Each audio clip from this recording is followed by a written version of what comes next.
The university is contemplating making the H1N1 vaccinations mandatory for spring 2011 registration. Woo!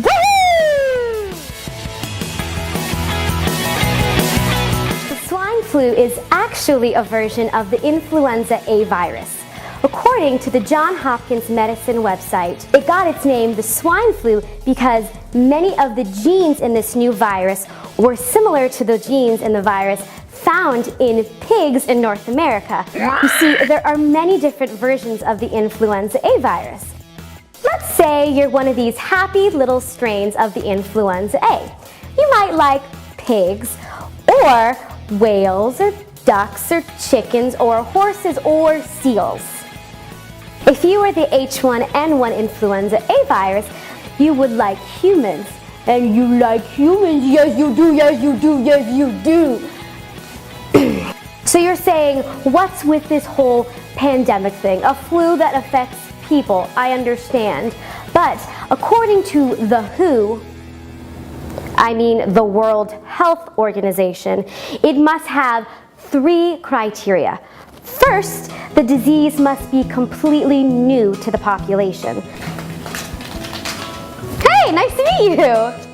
We'll be done in 1 second. Can you go over there, please? Bye-bye, bye-bye, bye-bye. Second of all, the agent must infect the people and cause a lot of sickness.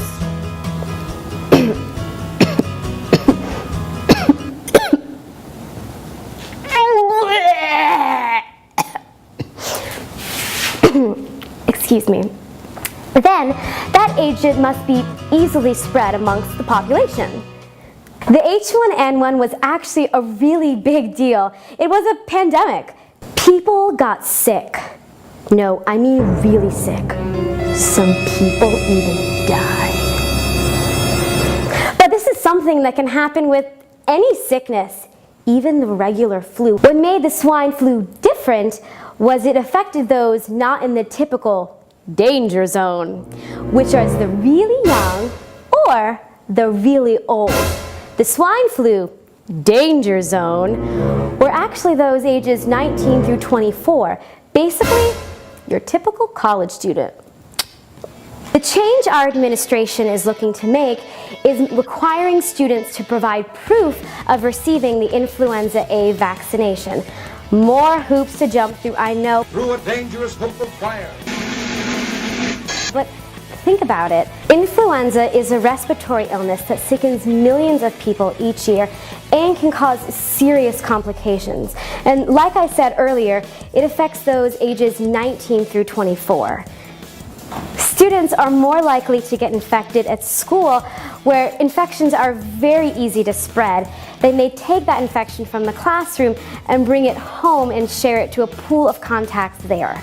If the high risk of infection isn't enough, in 2009, the number of outbreaks peaked in October, basically the time when the average student will be taking their midterms.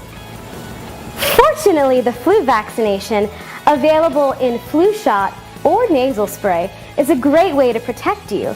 So, if I was an administrator, I would say, sounds like a good idea.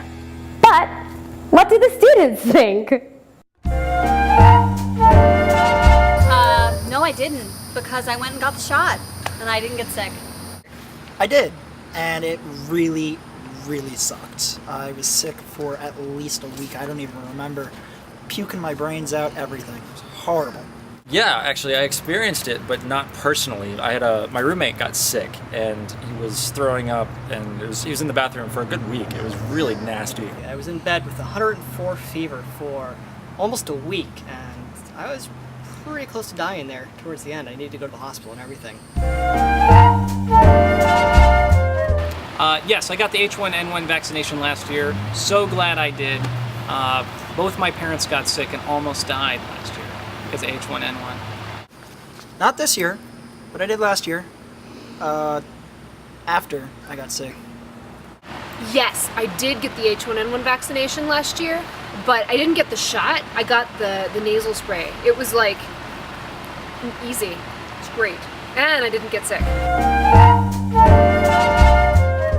Probably be a good idea. Yeah. I do plan on getting the flu vaccination this year because you know what? I don't want to get sick and I don't want to miss class. Yeah, I plan to get the vaccination this year. I don't want to get sick. Yes, I'm going to get it this year and every year until I know I'm totally safe. Yes, I plan to get the vaccination this year for sure.